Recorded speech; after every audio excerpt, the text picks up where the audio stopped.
How do we tackle the problems that we racked up during COVID, all the extra borrowing that we had to do to make sure that we got the country through it? And we all knew that there'd be a bill to pay. So the question that confronted me and confronts all of us is, what do we do about that? Do we pay those bills ourselves, or do we pass them on to our children and our grandchildren and expect them to pick up the tab? And alongside that, we also have to think about whether we go on a borrowing spree right now, whether that will make the inflation problem worse and push up interest rates. And that's not something that I wanted to do. As the global economy grinds to a halt, as monetary policy has been tightening, that it's the right thing to do to tighten fiscal policy as well? I think it is absolutely the right thing to do to not there'll put be a recession, fuel won't there? on the fire of the inflation problem that we already have. So there'll be a recession? Well, actually, that's not the forecast of the majority of most independent forecasters here in the UK. And the way we're going to get growth in this economy is by doing the things that actually drive productivity up.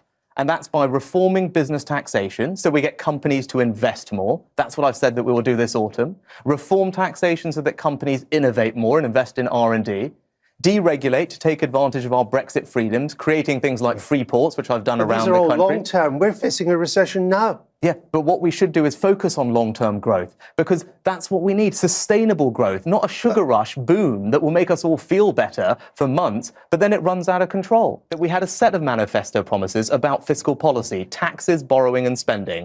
Do you know what happened? We got hit by a pandemic, a once-in-a-century event, and that meant things changed. So yes, were we not able to keep the manifesto promise on tax? We weren't, but we also weren't able to keep the manifesto promise on borrowing and debt, and I'm also trying to prioritise that. We need more elective surgical hubs. We need more community diagnostic centres. We need to use technology to cut through all the way that we do the actual appointment scheduling to free up clinicians' time, and we need to make sure that we call out poor leadership in the NHS, because there are great examples of good leadership, and they know how to do it, and we should learn from them. I will bring the same grip and urgency that I brought to helping this country get through the pandemic, delivering things like furlough in record time. That's fine. I will bring that to gripping the NHS waiting list problem as well. Is there not something unsavoury about the son of a successful middle-class migrants prepared to turn away asylum seekers with a valid claim?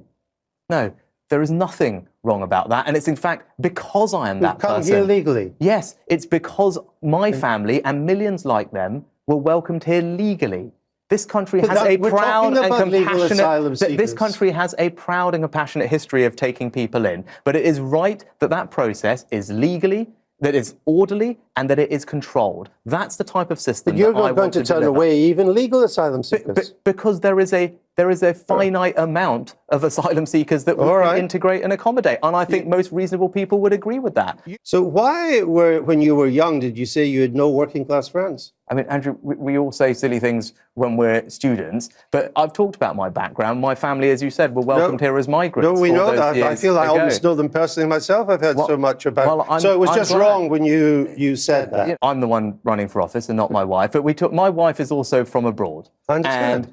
And over several months ago, we addressed this thing and she resolved the situation. Only when it became public. She addressed the situation and made a statement about it. She chose to resolve that situation. And these things, as I discovered and learned myself, are difficult when it comes to your family. But I've learned from that experience, and I'm confident that that experience has actually made me better suited to now lead. People have seen me lead this country's economy through some incredibly challenging times over the past 2 years. They see me do it well. They've seen me do it with compassion, and I will bring exactly those same qualities to running this country as Prime Minister. I'll get that little piece of dandruff.